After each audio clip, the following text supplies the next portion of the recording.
Hey guys, in this video we are going to go over linear equations, what they mean, and some basic operations that you can expect to do in order to solve linear equations. So a linear equation is simply y is equal to 2x plus 5. It's called linear because this expression grows in a linear way. If we wanted to graph this expression, right, it would most likely look like a straight line going into one direction without doing any concavity or changing directions. That's why they are called linear equations. And what they basically mean is relating one variable, in this case y, into this expression on the right side. So the way you can think about it is, as x changes,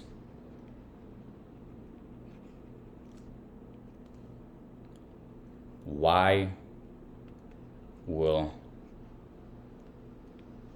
change by a factor of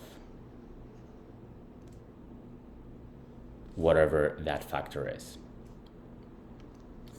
So few examples of linear equations, they can be expressed in many different ways. For example, 3y is equal to 7x minus 3, y is equal to 5x plus 1, 5x is equal to 3y plus 7. So the best way to organize yourself before you start working or solving linear equations is to express every single equation in terms of y. So let me exemplify that real quick with these three examples on the left side. So like I mentioned, you always want to have your linear equation expressed in terms of just y, not 3y in this case. So ask yourself, what can we do to this expression to have it in terms of just y? Here we have 3y, so my natural idea is to divide it by 3. Now, can we only divide left side by 3 and have y? Not really, because that is going to change the value of the entire expression. So in order to keep things balanced, we also have to perform the same operation on the right side. So in this case, we are going to divide it by 3 on both sides. And what we're gonna get is 3y over 3 is equal to 7x over 3 minus 3 over 3. And let's just simplify it. So 3 and 3 is going to cancel out here. 3 and 3 is going to cancel out right here. And we're going to have y equal to, actually let me start on a new line. Eraser, there we go.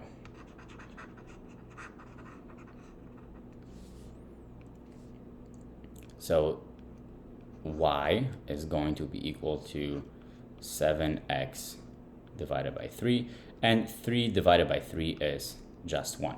Okay, so we got the first one covered. The second one is already in terms of y on the left side, but it seems that with the third example, we will have to do some more gymnastics to get to our desired state of having y on its own.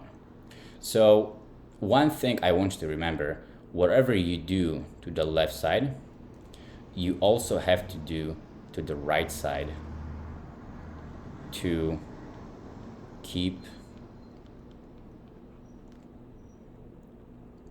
it balanced.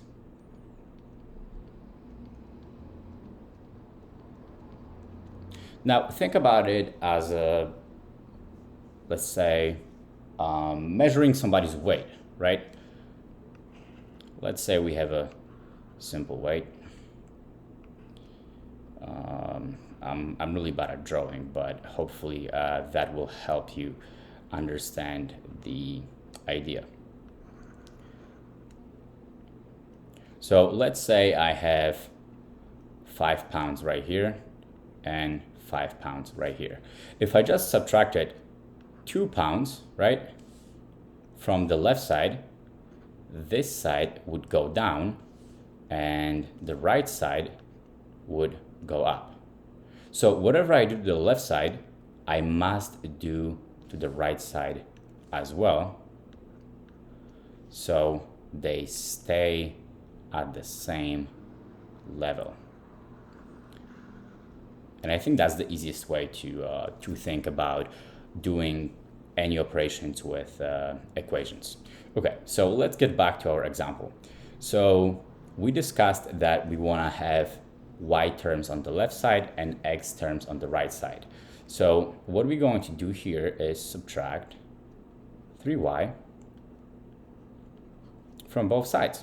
And we're going to have 5x minus 3y is equal to positive 7. Now you can either do the following. I kind of went the longer route, but let's just keep it going. Now I'm going to subtract 5x from both sides once again to keep the equation balanced, right? Always do it on both sides.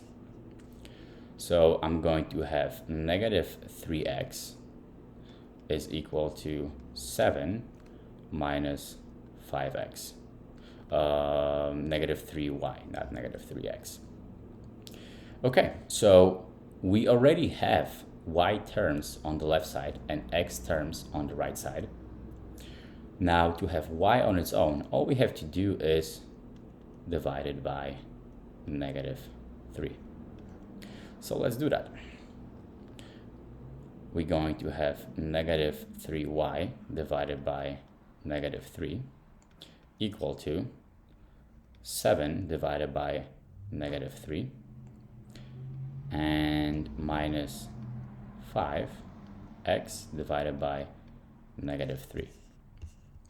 So let's just simplify it. Negative over negative is positive, so we're going to have y on its own. We accomplished our goal. So let's just simplify the right side.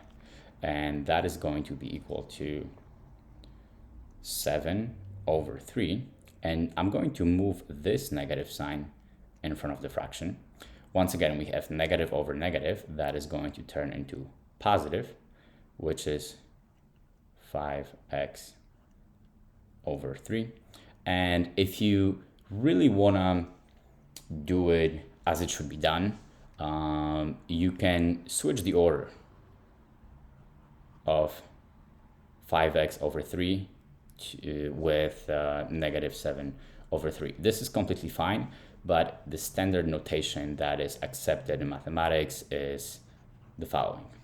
Y is equal to, and first we want to put whatever variables we have. In this case, it's x. So it will be 5x over 3, and then minus, because we have a negative sign right here, 7 over 3.